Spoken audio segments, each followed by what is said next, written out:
Well, Mark, U.S. regulators are also delving into what is known as high-frequency trading, thousands and thousands of trades at super-fast speeds. The Securities and Exchange Commission is looking into whether so-called flash orders may be putting some equity market investors at a disadvantage. Larry Tabb is founder and CEO of the research and strategic advisory firm Tabb Group, and he joins us now from Boston. Hi, Larry. Hi, Patricia. How are you? I'm well. Now, you've said that you do not believe in regulation, but would regulation even be effective given that technology is just going to keep improving? Well, it really depends upon what you're trying to regulate. You could certainly regulate flash orders, which is basically orders that are given to a certain subset of the market before others. That could fairly easily be regulated.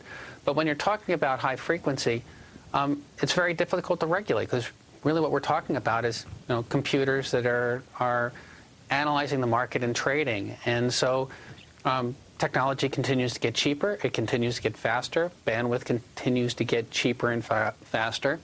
And what are you going to do? Go back to telephones? It just kind of flies in the face of basically almost all the technology advancement that we've had over the last 20, 30 years. But without regulation, could this be destabilizing? I'm not sure it's destabilizing because most of the high-frequency folks are not taking directional bets. So they're not buying millions of shares of a single stock. They're buying a couple hundred shares here and then selling it a couple of seconds later. At most, they're flat within a day or two. So they're not pushing it up for long periods of time. And so can a stock get out of play or move a couple of cents here or there? Yeah, but over a longer period of time, I think traditional supply and demand practices will dictate where the stock trades. So it's the folks like Fidelity and the mutual fund players and the larger directional hedge fund players that are taking longer term bets, which will actually move supply and demand and change the value of the stock. Larry, is this a question of stock exchanges standing for equal access? Well, the flash orders are around equal access. And so the issue there is that a certain subset of folks are getting advanced looks at these transactions before others. Now, that sounds like it's a really bad thing. We're just talking a few seconds, right?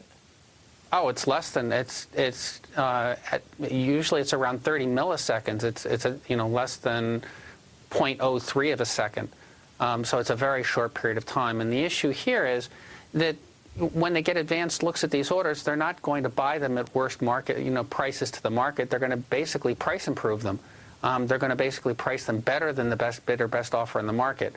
So, you can't just categorize all these things as bad, bad, bad. What you really need to do is think about how they, what are you trying to accomplish when you trade? Are you trying to get the best price, or are you trying to get the price that you see now? Or right. And it's really a trade-off between that. Well, who seems to be getting hurt the most here? Is it institutional investors? Institutional investors can get hurt the most because they're dealing with larger blocks and they're doing larger trades. If you're talking about a penny or 2 cents on a 100-share order or even 500-share order, it really doesn't add up to a significant amount of money. But when you talk about a couple of pennies and you're buying 1 million shares, then it certainly does add up. That said, the institutions have much more recourse than the individuals. If I'm dealing with a specific broker and I'm giving him millions of shares a day, if I don't like the quality of executions, I can move my trading account tomorrow. And I also have recourse to I have access to a number of different algorithms that have different strategies, and I can watch them and I can manage them and I can tweak them to get the kind of execution that I'm looking for. So to a certain extent, the institutions are the ones that can be affected the most, but they have professional traders that are trying to do the best they can in the market. Now, Larry, last month, SEC Chairman Mary Shapiro said that they're also going to be looking at dark pools, private electronic markets that don't publicly post quotes. Is that a proper target? It could be, it could not be. Again, these are all tools that, depending upon what you're trying to accomplish, might be good for you, might not be good for you.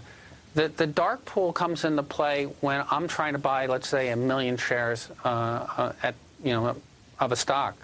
You don't want to post it, hey, I'm a buyer of 1 million shares. You let that information out, the stock will run away from you.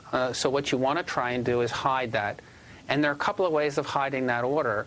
One is I can keep it on my desk and not let anybody see it and continue to put an order, 100 shares, 100 shares, 100 shares. Yeah. I can put it into an algorithm. Or I can put it into a dark pool, so when other people want to trade against me, that order gets nibbled away. Yeah. So not everything, it's not that easy to be, cut and dry, good or bad. They're just different tools for different situations. And Larry, we're going to have to leave it there. Hopefully we can have you back soon. A complicated issue. Larry Tabb, founder and CEO of Tabb Group from Boston.